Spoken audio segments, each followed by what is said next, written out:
تو بہرحال بھی اللہ تعالیٰ کا یہ انعام ہے، اللہ نے ہمیں حضرت محمد صلی اللہ علیہ وسلم والی وہ محنت جس میں سارے انسانوں کی بھلائی کہ ہم اللہ کی طرف بلاتے ہیں اور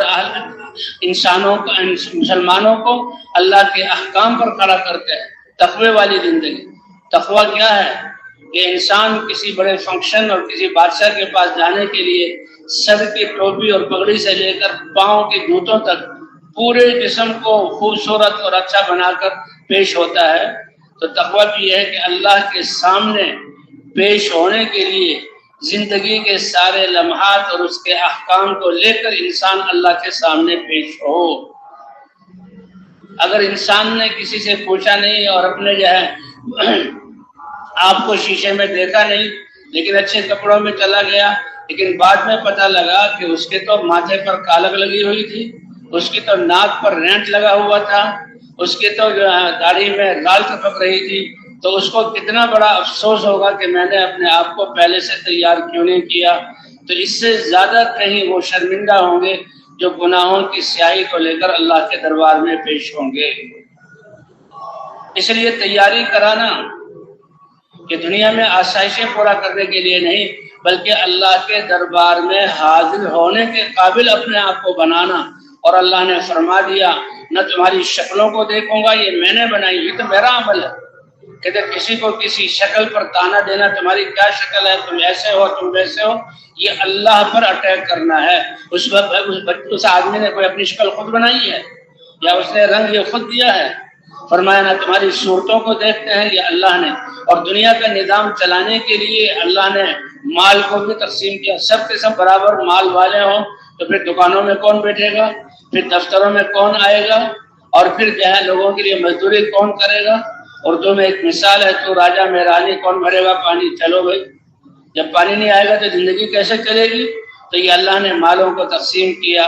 اور جو ہے عہدوں کو تقسیم کیا دنیا کا نظام چلنے کے لیے، لیکن دنیا کی زندگی جو اللہ نے دی ہے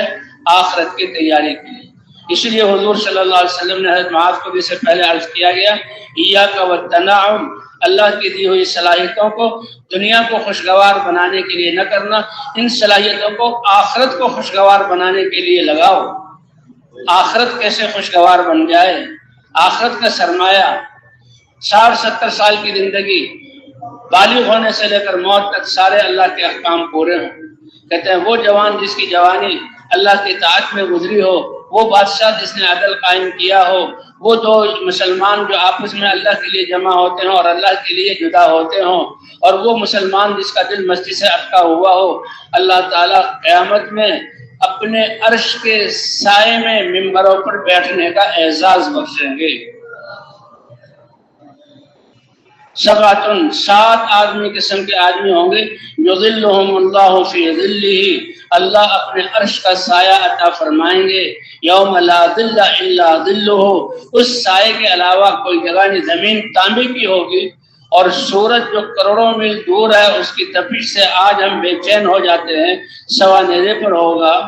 تو کہتے ہیں 7 آدمیوں کو اللہ تعالیٰ اپنے سائے کے نیچے، اس میں ایک وہ نوجوان بھی ہے کہ ماں باپ اور گھر کا ماحول ایسا، یہ بچپن ہی سے اللہ کی طاعت اور فرما برداری تقوی والی اس کو زندگی ملی اور ساری عمر اسی میں گزاری، وہ تو فوراً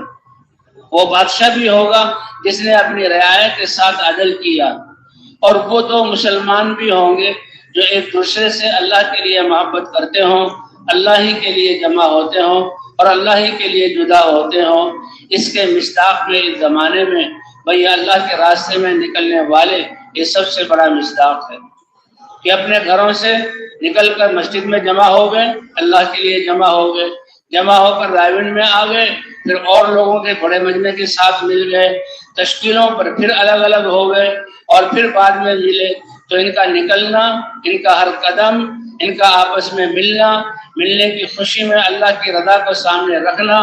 جدائی میں جو جدائی میں وہ ہوتا ہے، جو تکلیف ہوتی ہے، اللہ کے لیے، اللہ ہی کے لیے جمع ہوتے ہوں اور اللہ ہی کے لیے جدا ہوتے ہوں، تو اللہ اپنے عرش کے سائے کے نیچے جگہ عطا فرمائیں گے۔ اس لیے کہتے ہیں اللہ کے راستے میں نکل کر ہم اپنے کوئی فلاں جگہ جائیں گے، فلاں کے ساتھ جائیں گے، یہ تعین کر کے نہ آئیں اور اس پہ ضد نہ کریں، تاکہ جو فضیلتیں اللہ کے رسول نے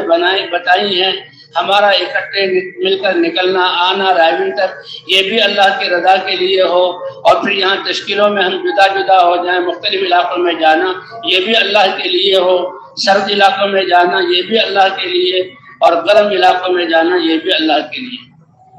اور بات یہ ہے، یہ جہاں جہاں ہماری تشکیلیں ہوں گی ہم وہاں رزق کھائیں گے، وہ پہلے سے اللہ نے لکھا ہوا ہے۔ اگر بظاہر یہ تبلیغ والا کام نہ ہوتا تو ہمیں دنیا کے کاموں کے لیے ان علاقوں میں جانا پڑتا، وہاں کی گرمی سردی برداشت کرنی پڑتی، اور وہاں کا ہمارا رزق جو پھیلا کھانا پڑتا، یہ یقینی تھا۔ لیکن کتنی بڑی بات ہے کہ یہ سب کچھ اللہ کے دین اور نبی کی نسبت اور انسانیت کی ہمدردی کی نسبت پر اللہ نے ہم سے یہ مراحل طے کروائے، اس سے آخرت میں ہمیں اجر ملے گا۔ اس لیے فرمایا کہ بھئی ہمارا اللہ کے راستے میں نکلنا، کہتے ہیں جہاں ہمیں بھیج دیا جائے ہم اس کے لیے تیار ہوں، جس کے ساتھ بھیج دیا جائے ہم تیار ہوں، اور جتنے وقت کے لیے بھیج دیا جائے ہم اپنے آپ کو پیش کر دیں۔ یہی صحابہ کی صفت تھی کہ اللہ کے رسول نے ہماری تربیت ایسی ہی کی تھی۔ صحابہ کرام فرماتے تھے سل من شئتا، جس کے ساتھ چاہیں آپ جوڑ دیں، وقتا من شئتا، اور جس سے چاہیں آپ ہمیں الگ الگ کر دیں، سالم من شئتا، جس سے چاہیں ہماری صلح کرا دیں، وحارم من شئتا، جس سے چاہیں آپ ہمیں جڑا دیں بھیڑا دیں۔ اے اللہ کے رسول، ہماری مرضی تو اللہ کی چاہت اور اللہ کے رسول کی چاہت، اور اس کے ساتھ اگلی بات کہ دین کے تقاضے پر ہماری مرضی اور خواہشات سب قربان ہیں۔ کیوں بھائی اس کے لیے تیار ہیں انشاءاللہ، اس کے لیے تیار ہیں انشاءاللہ۔ تو بقیہ یہ شکر ہے اللہ کا کہ زندگی کی مہلت ابھی باقی ہے۔ جن کی موت آ گئی ان کی تیاری کا وقت ختم۔ اللہ فرماتے ہیں اس سے پہلے پہلے لگا لو، قیمت اسی کی ہے۔ فرشتہ جب نظر آ گیا تو چیخو گے اور کہو گے ہمیں زندگی ملے تو ایک سانس بھی نہیں ملے گا، اور اس وقت کا عمل اور توبہ پھر قبول نہیں ہوگی۔ اس سے پہلے پہلے ایک روح کے نخرے تک پہنچنے سے پہلے پہلے اور قیامت قائم ہونے سے پہلے سورج جب مغرب سے طلوع ہوگا تو اس وقت توبہ کا دروازہ بند ہو جائے گا۔ کیوں؟ اس لیے کہ سورج کو نکالنے والی مشرق سے کون سی ذات ہے؟ کہ اللہ سورج کو روک دے تمہارے لیے دوپہر کو جون جولائی کے مہینے میں، تمہارے پاس کوئی طاقت اور الہ ہے جو ذرہ برابر سورج کو سرکا کے آگے دھکیل دے؟ یا تم اڑ کر سورج تک پہنچ جاؤ؟ تم پہنچ بھی جاؤ تو جل کر خاک ہو کر پہلے ہی مت ختم ہو جاؤ گے تم۔ تو اتنے بڑے اتنی گرمی والے روشنی والے سورج کو اتنی حرکت دینا، یہ کرنے والی ذات کون سی ہے؟ اور سورج غروب ہو جائے اس کو نکالنے والی ذات کس کی ہے؟ قیامت میں اللہ سورج کو دبو دے گا، نکلے گا نہیں، اور پھر مغرب سے نکلے گا۔ جب مغرب سے نکلا توبہ کا دروازہ بند۔ کہ توبہ اور ایمان غیب اللہ اور اللہ کے رسول اور اللہ کے کلام بتائے ہوئے خبروں کی بنیاد پر ہم اپنے آپ کو اللہ کے دین کے تابع کریں اور اللہ کے دین کے ہدایت پر چلائیں۔ تو کہتے ہیں مسلمان کی جان و مال کا سب سے بہترین مصرف اعلاء کلمت اللہ ہے، اور اعلاء کلمت اللہ کا راستہ یہ حضور والی محنت ہے جس کے لیے اللہ نے ہمیں نکالا ہوا۔ تو نیت کرتے ہیں انشاءاللہ باقی زندگی اس اعلاء کلمت اللہ میں لگے گی بھائی۔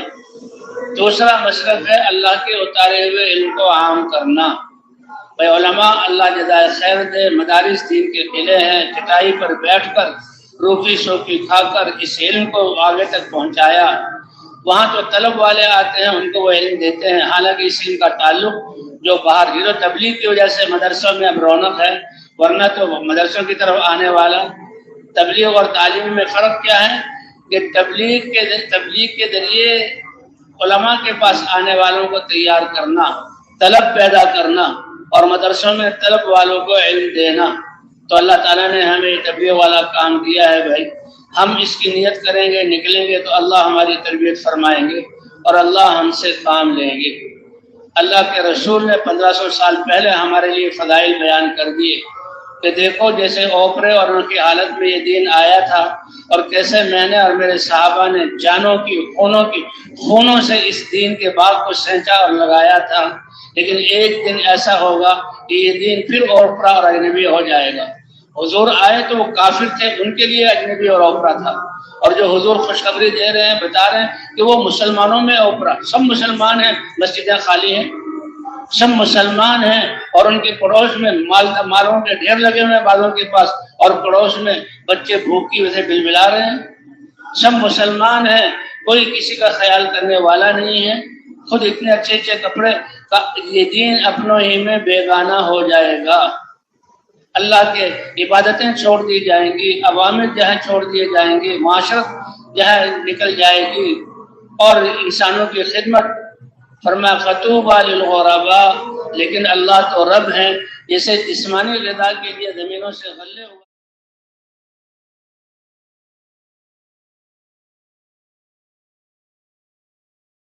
ہیں، ایسے روحوں کی تربیت اور اس کی غذا کے لیے اللہ محنت کو چالو فرمائیں گی۔ یہ دعوت کبھی بھی پوری ختم ہو گئی اور ایسا نہیں ہوا۔ تعلیم اور مشائخ کی شہرت میں چھوٹے چھوٹے علاقوں میں چلتی رہی، جس کی وجہ سے دین محفوظ ہے، لیکن ذمہ داری تو اس امت کی پوری انسانیت کی تھی۔ عمومی فضائیں بدل گئی۔ آج اللہ نے پھر دوبارہ عالمی سطح پر تبلیغ کی صورت میں ہمیں یہ محنت عطا فرمائی اور اس کو وجود عطا فرمایا، اور یہ مجموع کا آنا یہ دلیل ہے کہ کیسے آج بھی اس محنت کے ذریعے سے اللہ نے پوری امت کو جوڑ دیا ہے۔ لیکن بھئی جہاں پہنچنا ہے وہ بہت ابھی تک میدان محنت کے باقی ہیں۔ یہ ہمارے لیے خوش قسمتی اور ہماری کمائی کا ذریعہ ہے۔ جب دین کی فضائیں عام ہو جائیں پھر وہ قیمت نہیں رہے گی۔ اتنی لڑائیاں ہوں گی، اتنی خون ریزی ہوگی، دنیا کی اتنی بے رغبتی کہ سونے کے ڈھیر پڑے ہوں گے اور لوگوں کے دلوں میں سونے کی رغبت ہی نہیں رہے گی۔ زکوٰۃ دینے والا زکوٰۃ دے کر پھرے گا، لیکن کوئی مال قبول کرنے والا ہوگا ہی نہیں۔ تب قدر جب تک ہے جب تک کہ قربانیوں کے نقشے ہیں اور لوگ اس سے دور جا رہے ہیں، تو ہماری قربانیوں کے فطوبی للغرباء، خوشخبری اور مبارکبادی اور 7 مرتبہ توبہ درجے کی کہ جو آخر میں جہاں اس دین کی محنت کو کریں گے۔ اے اللہ کے رسول، ان کی مہم اور کام اور مقصد کیا ہوگا کہ دین میں جو کمی آئی ہے اس کے لیے قربانی کریں گے۔ جیسے اللہ کے رسول صلی اللہ علیہ وسلم کہہ رہے ہیں کہ ہر جہاں جماعت کو جو میں بھیجوں، میرا دل چاہتا ہے میں اللہ کے راستے میں جاؤں اور جا کر کیا کروں کہ میری گردن تن سے جدا ہو جائے۔ اللہ کے رسول اپنی زندگی کو پیش کر رہے ہیں، اور یہی بات حضرت ابوبکر صدیق نے کہی کہ یہ ہو نہیں سکتا کہ میری زندگی سلامت رہے اور اللہ کے دین میں ذرہ برابر کمی آ جائے۔ میں اپنے آپ کو پیش کروں گا، نکلوں گا اور نکالوں گا، یہاں تک کہ یا تو میری گردن کٹ جائے اور میں پھر موت آ جائے، کام کرنے کے قابل نہیں رہوں، یا یہ کہ پھر اللہ تعالیٰ دین کو زندہ کر دے۔ اور بھئی یہی نیت اور یہی عزم ہمارے لیے ہے کہ ہم بھی نیت کریں، اے اللہ بقیہ زندگی تیرے کلمے کو بلند کرنے کے لیے اور صلاحیتیں اس کام کو لگانے، اس کام پر لگانے کے لیے، اے اللہ کرتے کرتے مر کر تیرے دربار میں پیش ہو جائیں تو کون اس کو یہاں اس کی نیت کرتا ہے؟ بھائی اپنے ہاتھوں کو اٹھائیں کہ نیت سے ہی اللہ کے ہاں ہم قبول ہو جائیں گے۔ کتنی بڑی بات ہے۔ کسی دنیا کے دفتر، کسی حکومت کے پاس جاؤ، لیکن میں نے آپ کے ادارے میں خدمت اور جہاں سروس کرنے کا ارادہ کیا ہے، نیت کرنے کا، تو کہیں جاؤ کام کرو، ایک کی جگہ 100 ہمارے پاس آ رہے ہیں، ہمارے پاس سیٹ ہے ہی نہیں۔ اور قربان جائیں اللہ کی رحمت کے نیت کرنے سے اللہ کی طرف سے اجر شروع ہو جاتے ہیں، اور حقیقی طور پر جب نکل جائیں پھر تو اللہ کی طرف سے انعام کی بارش۔ تو اللہ جب ہم نے اس نیت کو کیا ہے، اب یہ بقیہ زندگی اور صلاحیتیں اللہ کے کلمے کو بلند کرنے کے لیے اور تقوی کی زندگی اختیار کر کے امت کو اس محنت پر کھڑا کرنے کے لیے، اور یہ 5 ارب انسانیت جو اللہ کو نہیں پہچانتے دنیا کے لیے صلاحیتیں لگا کر ناکام ہو کر جا رہے ہیں، کیونکہ اللہ اور اللہ کے رسول نے بتایا کہ یہ دنیا میں سب کچھ لگا رہے ہیں لیکن سب سے زیادہ گھاٹے میں ہے، کیونکہ لگانے کی قیمت جو اللہ کے دربار میں اللہ کی رضا اور جنت کی صورت میں جو بدلہ ملے گا ان کو کچھ نہیں۔ یہ کہ ہائے افسوس، زندگی بھی لگائی، سارا سرمایہ بھی لگایا، لیکن تخت اور تنکے کے برابر ہمیں کوئی فائدہ نہیں ہوگا۔ قل هل ننبئكم بالاخسرین اعمالا الذین ضل سعیهم، یہ بیکار نہیں تھے، لیکن رہبری نہ ہونے کی وجہ سے، مسلمانوں کی کوتاہی کی وجہ سے، دنیا ہی کو سب کچھ سمجھ کر اور دنیا کی راحتوں کو اصل جان کر ساری زندگی کا سرمایہ، جسمانی طاقت اور سمجھ کی جہاں صلاحیت اور مالوں کی صلاحیت دنیا بنانے میں لگا دی۔ حالانکہ صلاحیتیں لگانے کی وجہ سے دنیا کا ایک ذرہ بھی ان کو زیادہ نہیں ملا، وہ تو اللہ نے پیدا کرنے سے پہلے ان کے لیے لکھ دیا تھا اور نہ کسی نے ان کے لیے لکھے ہونے کے ایک ذرے کو ان سے چھینا ہے، وہ تو پورا پورا ان کو مل گیا، لیکن زندگی برباد ہو گئی۔ یہ ہیں سب سے زیادہ محنت کرنے کے باوجود بھی گھاٹے میں جانے والے، اور وہ جو محنت ہی نہیں کر رہے تو پھر ان کے کیا کہنا۔ اللہ نے ہمیں کتنی بڑی ذمہ داری اور کتنا بڑا احسان حضور صلی اللہ علیہ وسلم کی محنت کی صورت میں دیا ہے، اللہ تعالیٰ اس کے قدر کرنے کی توفیق عطا فرمائے۔ تو اس کا تقاضا کیا ہے کہ پچھلی کوتاہی پر تو ہم اللہ سے مانگے معافی، اور امت کے لیے بھی استغفار کریں، اے اللہ جس ناقدری سے یہ امت اس کام سے محروم ہے معاف فرما، اور آئندہ کے لیے عزم کریں کہ زندگی کا ہر لمحہ اور اللہ کی دی ہوئی طاقت کی ہر صلاحیت اور مالی ذریعے اے اللہ سب کے سب کو تیرے کلمے کو بلند کرنے کے لیے، تیرے بندوں کو آپ کی طرف بلانے کے لیے اور آخرت کی تیاری پر لگانے کے لیے خرچ کریں گے۔ تو ان لوگوں کو اللہ قبول کریں گے اور ان کی محنت کو ہدایت کا ذریعہ بنائیں گے۔ تو کون کون تیار ہے بھائی اس کے لیے؟ کون کون تیار ہے؟ ماشاء اللہ، اے اللہ دلوں میں نیت ہوئی اور اس کا ہاتھ اٹھا کر جو ہم نے اظہار کیا، اے اللہ آپ اپنی شان کے مطابق قبول فرما کر اے اللہ ہماری تربیت فرما دیں اور موت تک اس کام میں لگے رہنے کی توفیق عطا فرمائے۔ تو اس کی بھائی ابتدا ایسے ہو کہ اس مجمع میں سے جن ساتھیوں کے 4 مہینے نہیں لگے، وہ آئے تھے کسی کو چھوڑنے کے لیے، کسی سے ملنے کے لیے، آئے تھے چلے کے لیے، وہ تو اپنے آپ کو 4 مہینے کے لیے پیش کر دیں اور اللہ کو دکھلا دیں کہ اے اللہ پیچھے ہماری بھول ہوئی معاف فرما، اور آئندہ کی زندگی کے لیے ہم 4 مہینے دیتے ہیں، اس محنت کو سکھا دیں اور اس محنت پر جمع کر موت تک ہمیں اس محنت کی توفیق عطا فرما۔ کھڑے ہوں ایسے ساتھی جو 4 مہینے کے لیے اپنے آپ کو پیش کریں، جلدی کھڑے ہو جائیں، اللہ کو دکھائیں، اللہ کو دکھائیں۔